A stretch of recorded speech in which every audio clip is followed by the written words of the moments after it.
Welcome back guys. I'm going to show you a quick tip on how to take doors off with ease when you're on your own. It can sometimes be tricky when you're dealing with the heavy solid wood doors or fire doors. I'm going to show you a quick way how to take them off when you're by yourself. So these little bad boys you can pick up and they have a little pump and a little air release. And we're going to use a combination of these and just a door stop. You can either use two, or I'm going to show you one and a door stop. This is how I do it. Door stop on the hinge side, and then I slide this under there. So these pump up. There's a little air release. So what we do is slide it under, pump it up.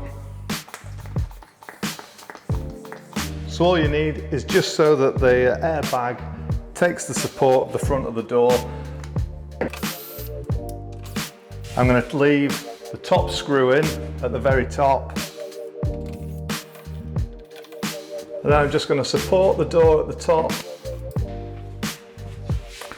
And because the airbag's got the support, I can just slide it.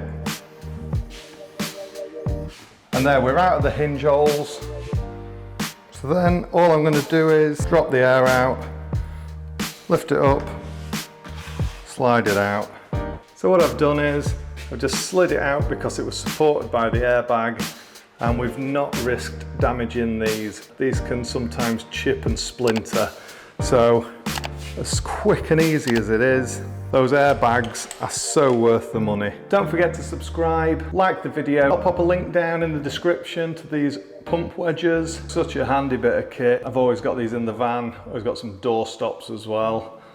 They're so cheap, they're just worth buying anyway. So hopefully the tip with the pump wedges is going to help you take doors off when you're working on your own a little bit easier. So thanks again for watching.